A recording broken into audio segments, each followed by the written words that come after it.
Hi అండి, అందరికీ నమస్తే. Welcome back to Shailu specials. ఈరోజు వీడియోలో మీకు ఎన్నో ఆరోగ్య ప్రయోజనాలున్న నువ్వుల చిక్కీని ఎలా చేసుకోవాలో చూపించబోతున్నానండి. ఇలా నువ్వులు బెల్లం కలిపి తీసుకోవడం వలన ఆడవారిలో పీరియడ్స్లో వచ్చే సమస్యలను తగ్గిస్తుంది. అలాగే నువ్వుల్లో ఉండే కాల్షియం వలన ఎముకలు కూడా దృఢంగా అవుతాయి. ఇవే కాదండి, ఇంకా చాలా బెనిఫిట్స్ ఉన్నాయి. మరి ఇన్ని ప్రయోజనాలున్న నువ్వుల చిక్కీని ఎలా చేసుకోవాలో చూసేద్దాం. ఫస్ట్ ఒక చెక్కపీటను కానీ చాపర్ బోర్డుని కానీ తీసుకుని ఇలా కొంచెం నెయ్యి రాసుకుని ఒక పక్కన పెట్టేసుకోండి. ఇప్పుడు స్టవ్ ఆన్ చేసి ప్యాన్ పెట్టి 1.5 కప్పు వరకు నువ్వులు తీసుకున్నానండి. ఈ నువ్వులను లో ఫ్లేమ్లో పెట్టి మాత్రమే వేయించుకోవాలి. దోరగా ఫ్రై అయ్యేంత వరకు ఇలా కలుపుతూనే ఉండాలండి, లేదంటే అడుగున మాడిపోతాయి. ఇలా బాగా ఫ్రై అయిన తర్వాత ఈ నువ్వులను ఒక ప్లేట్లోకి తీసుకోవాలి. ఇప్పుడు అదే ప్యాన్లో 1.5 కప్పు బెల్లం వేసుకోవాలి. మనం ఎంత క్వాంటిటీలో అయితే నువ్వులు తీసుకున్నామో అంతే క్వాంటిటీలో బెల్లం తీసుకోవాలి. ఇప్పుడు ఇందులో కొద్దిగా వాటర్ వేసుకోవాలి. ఎక్కువ కాదండి, ఒక 4 టేబుల్ స్పూన్స్ వరకు వేసుకోండి. ఇలా వాటర్ వేసిన తర్వాత బెల్లం కరిగేంత వరకు అటు ఇటు కలుపుతూ ఉండాలి.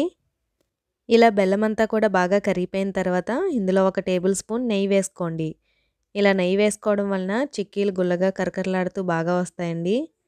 అలాగే 1/2 టీ స్పూన్ యాలకుల పొడి కూడా వేసుకోవాలి. ఇదంతా కూడా లో ఫ్లేమ్లోనే చేసుకోవాలి. ఇలా కొంతసేపు మరిగించిన తర్వాత ఒకసారి పాకం వచ్చిందో లేదో చెక్ చేసుకోండి.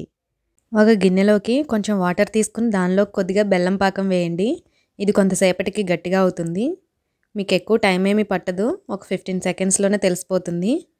గట్టిగా అవ్వకుండా ఇలా సాగుతుందంటే ఇంకా పాకం సరిగా రాలేదని అర్థం. అప్పుడు ఇంకా సేపు మరిగించుకుని మళ్ళీ చెక్ చేసుకోండి.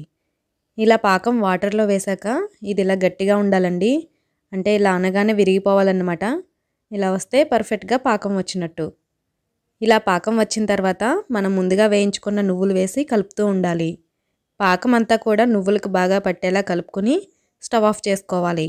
ఇప్పుడు ఈ నువ్వులను మనం ముందుగా నెయ్యి రాసుకున్న చెక్క మీద వేసుకోవాలి. చపాతీ కర్రకు కూడా నెయ్యి రాసుకుని మీకు ఎంత మందంగా కావాలంటే అంత మందంగా వత్తుకోండి. నేనైతే ఇలా చేసుకున్నానండి. ఇప్పుడు మీకు నచ్చిన షేప్లో చాకుతో ఘాట్లు పెట్టుకోండి. ఇదంతా కూడా వేడిగా ఉన్నప్పుడే చేసుకోవాలండి, చల్లారితే మనకి సరిగా రాదు. ఇలా చాకుతో కట్ చేసుకున్నాక పూర్తిగా చల్లారనివ్వాలి. వేడి మీద కనుక తీసారంటే సరిగా రావండి. ఇలా బాగా చల్లారిన తర్వాత అడుగు నుంచి చాకుతో ఇలా అన్నారంటే మనకి ఈజీగా వచ్చేస్తుంది. ఇప్పుడు వీటిని ముక్కలుగా చేసుకోండి.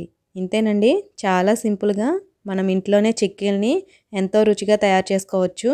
సేమ్ మనం షాప్లో కొనుక్కుంటే ఎలా ఉంటాయో అలానే ఉంటాయండి. మీరు కూడా తప్పకుండా ట్రై చేయండి, మీకు కూడా బాగా నచ్చుతాయి.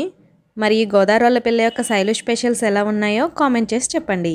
మరిన్ని రెసిపీస్ కోసం శైలు స్పెషల్స్ ఛానల్ని సబ్స్క్రైబ్ చేసుకుని అలాగే బెల్ బటన్ కూడా ఆన్ చేసుకోండి. Thank you for watching.